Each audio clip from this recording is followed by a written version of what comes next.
Hello and a very good evening. You're watching the news at 6 on Rajya Sabha television with me, Frank Pereira. Here are this evening's headlines. Both houses of parliament adjourned over Congress claims of vendetta. Leader of the house in the Rajya Sabha, Arun Jaitley, challenges party to discuss the National Herald case. Delhi court orders Congress leaders Sonia and Rahul Gandhi to appear on December 19th in the National Herald case. Sushma Swaraj leaves for Islamabad. On the agenda are participation in the Heart of Asia conference and meetings with Nawaz Sharif and Sartaj Aziz.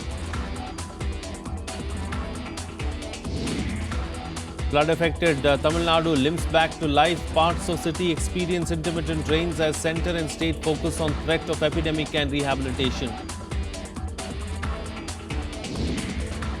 And China issues first red alert for pollution in Beijing. Residents warned of severe smog over the city for the next 3 days.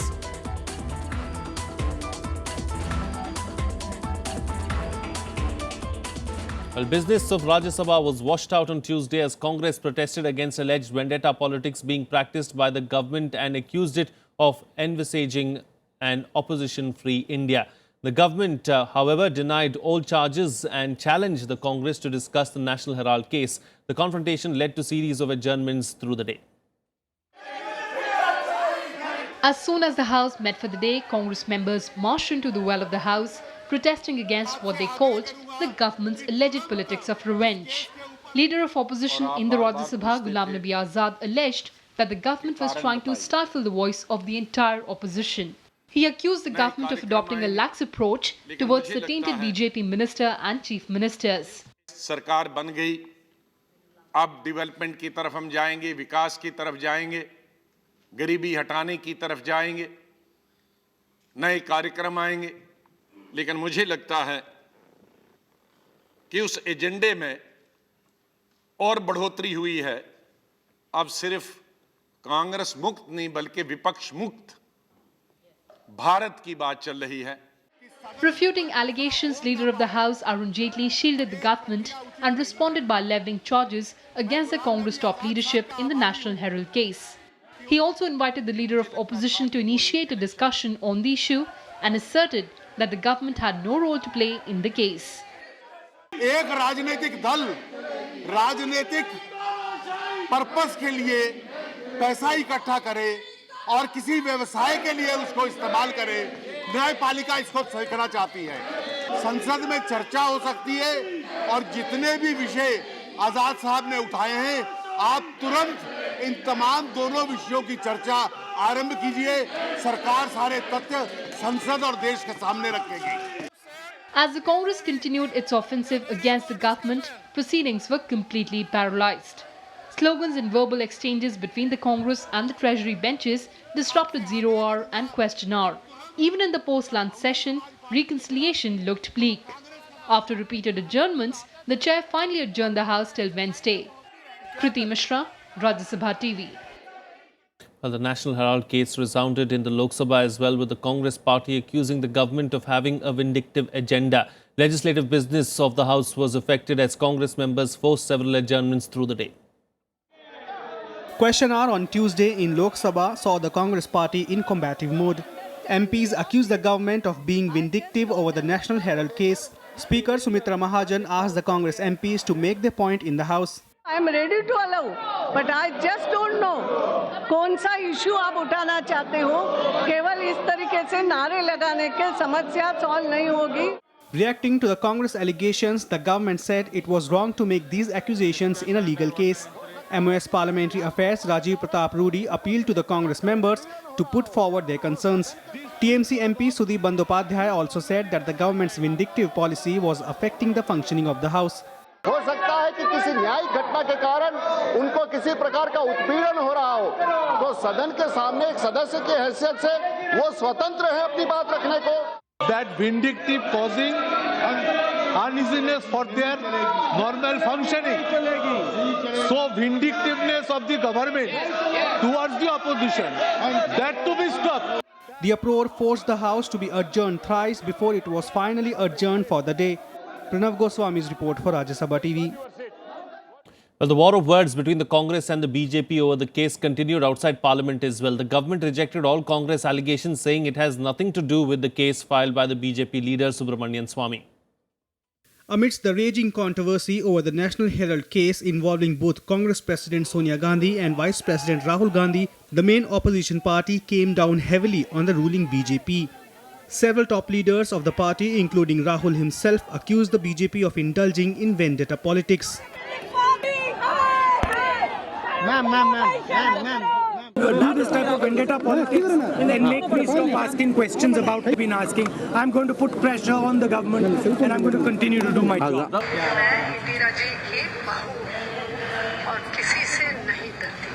Who is Subramaniam Swamy? He is the power of attorney holder of the BJP to persecute and prosecute the Congress party. The member of their central committee, and he's been given the specific task of targeting the Congress party. And this is the methodology used by the BJP. So he is his master's voice. Congress leadership and Congress party has been attacked for its beliefs, for its ideology by political opponents with similar vicious and malicious political propaganda and false cases. Every time, as Sibyl Saab has said, truth has prevailed. We believe truth will prevail again. BJP, however, refuted the allegations, with senior ministers clarifying that the government has nothing to do with the National Herald case filed by its leader Subramaniam Swamy. The government has no role at all. These cases, to my knowledge, were started before the government came, our government came. So at that time also we have taken initiative or what? Secondly, this is a action followed by a petition filed by a person, and the court has taken cognizance of the same, and then they have issued notice and they should contest it in the court. How can you hold the government responsible? हमारा राज आने के पहले ही तब से सुब्रमण्यम स्वामी PIL के रूप में इसके केस को लड़ रहे हैं, और ये उनका व्यक्तिगत अधिकार है। जब वो बीजेपी में नहीं थे तब उन्होंने तब से ये किया हुआ है, और ये पूरा कोर्ट का मामला है। आप मुझे बताइए कि कोर्ट के निर्णय को कोई सत्तारूढ़ पार्टी प्रभावित कर सकती है, ऐसी तो स्थिति नहीं है। जब कोर्ट के निर्णय का बिल हमारे नाम से फाड़ना उचित नहीं होगा। ये कोर्ट का निर्णय है, और कोर्ट के निर्णय के लिए मुझे ऐसा लगता है कि वो कोर्ट में फाइट आउट करे। Apart from raising slogans against the issue inside both houses, Congress leaders also held protests in the national capital. Vishal Dahiya's report for Rajya Sabha TV. Well, join me for a chat right now is our correspondent Vishal Dahiya. Vishal, we saw acrimonious scenes in both houses of Parliament as with regards to the National Herald case. What is it that the Congress is saying at this point in time, and what is it are they upset about? Well, one thing which the Congress is pretty upset about, and they, did not mention it specifically inside the floor of the House, but during a press conference by those senior leaders of the Congress party who are also representing the party president and the vice president in the court, that's Kapil Sibal, Abhishek Singhvi. All those leaders made it quite clear that this is a part of, a political vendetta by the government. Although the, rebuttal which is being given by the government, they do not seem to answer that rebuttal. But then one thing which is quite clear out here, Frank, is that the Congress party and its leaders are saying that this entire process of, Subramaniam Swamy filing a case against the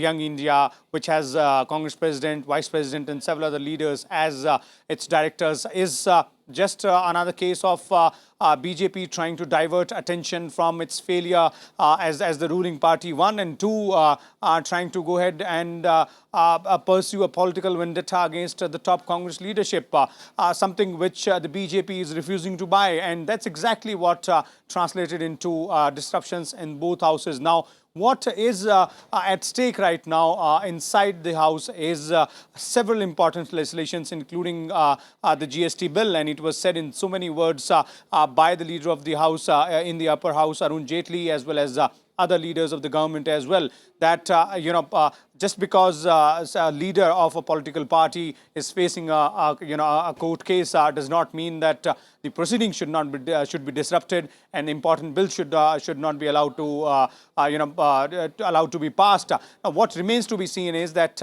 the winter session is almost halfway through now. There are rather more than 50% of the sittings are still left, and very important crucial legislations, including GST, are on the agenda. In fact, as per the BAC from the upper house, this particular bill is on the agenda in this week itself. So we will have to wait and watch as to whether or not the Congress will continue with its agitation inside the House on this particular matter. And if that happens, then we might see similar scenes which were witnessed during the monsoon session. All right. Vishal Dahiya, thank you so much for joining us there with those inputs and putting things into perspective for us. Let us now tell you about the case itself. Congress President Sonia Gandhi, her son Rahul Gandhi and 5 other accused in the National Herald case have been directed by the trial court in Delhi to appear in person on December 19th. Senior advocates Abhishek Manu Singhvi, Harin Rawal and Ramesh Gupta appeared for the Gandhis and other accused and moved separate pleas seeking exemption from personal appearance. Although the magistrate accepted the plea, it asked the defence counsel to ensure that all accused appear before the court on the next date of hearing. All the accused, barring one who is in USA, will be certainly present at 3 p.m. on 19th. The US accused will also try his best to be here, but subject to logistics and exigencies. Let me make it clear that each of the persons involved has the highest regard for court. Our contention remains the same. That contention is that this is political vendetta at its worst. Judge asked me, what do you have to say? I said, give a short date. So he gave the shortest possible date for this court, namely 19th December, 3 o'clock. I'm fully satisfied with today. The National Herald controversy could likely jeopardize the GST bill. In the beginning of this session, the government and the main opposition Congress had tried their best to sort out differences on the issue. But on Tuesday, things were back to where they were in the last session. Senior BJP leaders feel that the Prime Minister's efforts to get the bill passed have been derailed by this controversy. The party feels that all its efforts to get the GST passed in the winter session are wasted. Till Monday evening, the BJP was unaware of the Congress's strategy. It didn't expect the party to be aggressive and stall proceedings. The Congress leadership, in fact, was supposed to convey its decision on the GST to the government this week. That's probably why the bill was also listed in this week's business. देखिए, ये बहुत गैर जिम्मेवारी रवैया होगा किसी का भी जब रेवेन्यू न्यूट्रल रेट 15% तय हो गया, यानी राज्यों के और केंद्र के सारे टैक्सेस मिलाकर औसतन इतने स्तर पे होंगे और जिससे कि व्यवसाय को बहुत लाभ मिलेगा, देश को बहुत लाभ मिलेगा। केवल एक राजनीतिक दल के नेताओं पर कोई मुकदमा चले तो देश को उसका खमियाना भुगतना पड़े। अगर कोई राजनीतिक दल ये रवैया ले जाता है तो ये इस देश का दुर्भाग्य होगा। The BJP would like to clarify that we are not in the picture at all. It is entirely a court process. Allegations के बारे में ट्रायल होगा। कांग्रेस पार्टी कंप्लेनेंट की बात कर रही है, लेकिन एलिगेशन क्या है इस पर कुछ नहीं बोल रही। Well, it's time for a short break now, but news and updates will continue on the other side. Stay tuned, we'll be right back.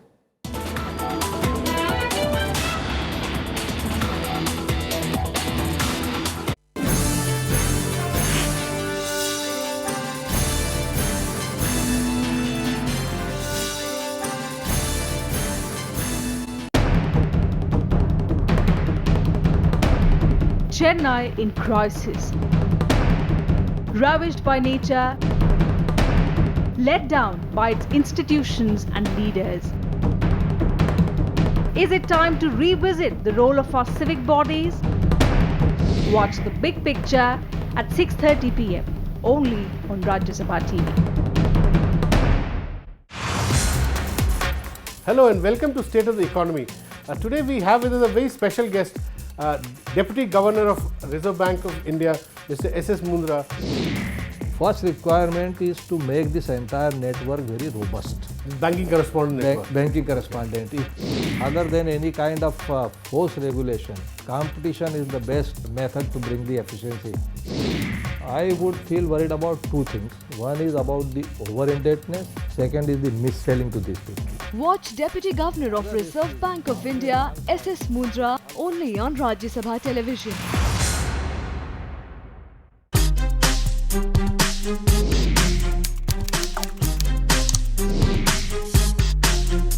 Get live Rajya Sabha session. News, views, reports and analysis you can trust on social media. Subscribe, follow, like Rajya Sabha television.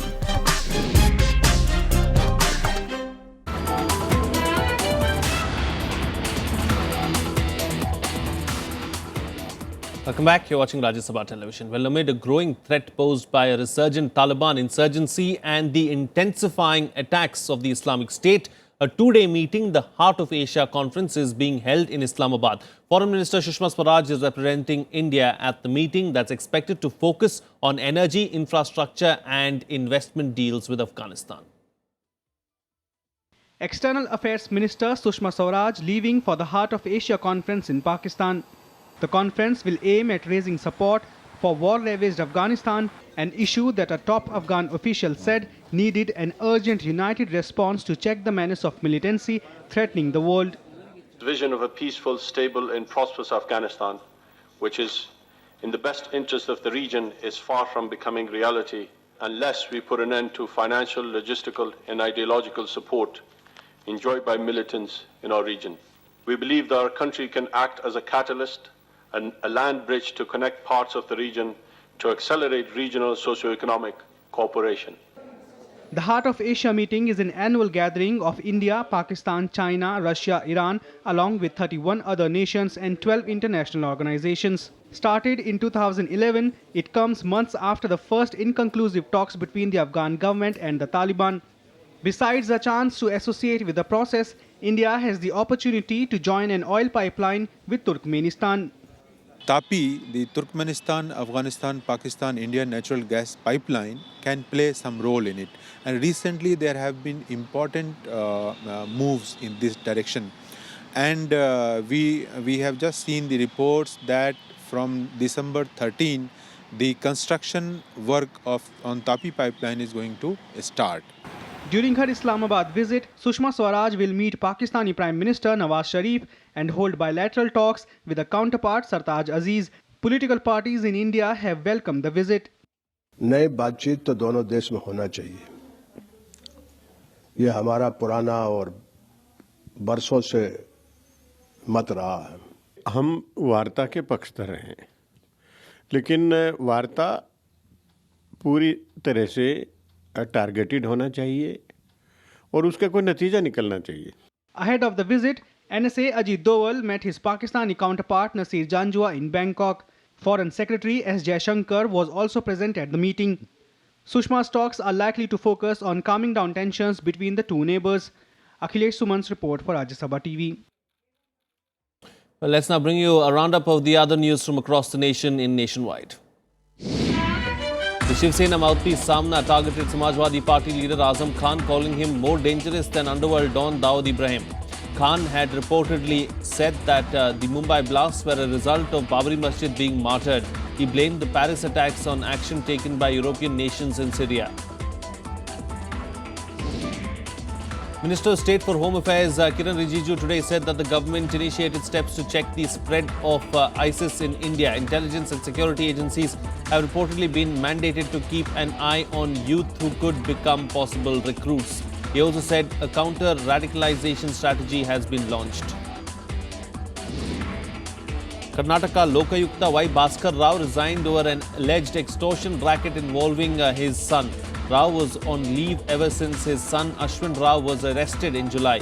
A petition seeking removal of Rao as Lokayukta with signatures of 46 members of the BJP and 37 of the JDS was also submitted to the state legislature last year. West Bengal Chief Minister Mamata Banerjee is likely to meet Prime Minister Narendra Modi in Delhi. The Bengal Chief Minister will reportedly place the state government's demands on sanctioning funds for various central government-supported projects. At least 13 people were killed on Monday night after a train collided with a car at an unmanned railway crossing in Ramgarh district of Jharkhand. Chief Minister Raghubar Das has sought a detailed report on the incident from authorities. Moving on now, Environment Minister Prakash Javadekar today announced at the Climate Summit in Paris that 8 new ecological observatories will be set up in India. These will map long-term impacts of climate change. Despite differences of opinion, optimism is high as negotiators race against time to hammer a global climate deal. Ahead of the Friday deadline for a deal, delegates arrived at the Paris Climate Summit for another day of negotiations. Launching the Long-Term Ecological Observatories program at the venue, Environment Minister Prakash Javadekar said India will set up 8 new ecological observatories to map long-term impacts of climate change. New observatories will be set up in the Himalayas and Western Ghats. The US Secretary of State John Kerry met conference chairman Laurent Fabius. He expressed hopes for an agreement by the end of the week to combat the threat of global warming. And I think Paris's importance is that even without the fixed number and the legal shall, we are going to see an enormous amount of movement without creating political obstacles that prevent us from being able to send that signal. On the sidelines, the G7 and the European Union backed a plan to generate 300 gigawatts of electricity from renewable sources in Africa by 2030. They granted funds and loans worth $10 billion. Nous avons déjà rassemblé 10 milliards. C'est à la fois l'Égypte en tant que dirigeant de ce qu'on appelle l'AMCEN et la Banque africaine de développement qui vont veiller à ce que les projets prioritaires soient financés. Mais c'est une nouvelle très très importante qui peut apporter beaucoup de choses positives au développement. Almost every nation will make brief speeches this week outlining national policies and hopes. However, critics say talks are expected to run into overtime like previous summits. Bureau Report, Rajya Sabha Television. Well, as Delhi debates the implementation of drastic measures to curb rising pollution levels, India's neighbour China has started acting. The Chinese government has issued its first red alert for pollution in Beijing and warned of severe smog over the next 3 days. Here's more. A red alert, the first of its kind for the unprecedented level of smog in Beijing. Much of the city remained closed on Tuesday. Children were advised to stay at home. Outdoor construction has been stopped. Even businesses have been forced to close down temporarily. The much debated odd-even measure for cars has also been implemented. 这个是政府对老百姓的关心，是对老百姓的爱护。我认为这个举措是非常好的，让大家提前有了预防，有了心理准备。 Beijing's 22 million residents have been asked to do what they can to keep from choking on the thick polluted air. The air pollution monitor in Beijing reported that the intensity of the poisonous tiny particles of PM 2.5 climbed above 300 micrograms per cubic meter in some parts of the city on Tuesday, which is 10 times above the permissible limit. 因为我们有了孩子，孩子是非常希望出去玩的。像我们家孩子现在2岁，2岁的孩子他已经学会了对着窗户外面看见窗户外面的空气，然后说空气不好了，不能出去玩了。 The alert comes as China, the world's largest polluter, is part of worldwide negotiations on climate in Paris. China's air quality is a key factor in its push for a new global deal on climate change. China had been unwilling to commit to hard targets on reducing carbon emissions, but now realizes that the dependence on fossil fuels has to stop.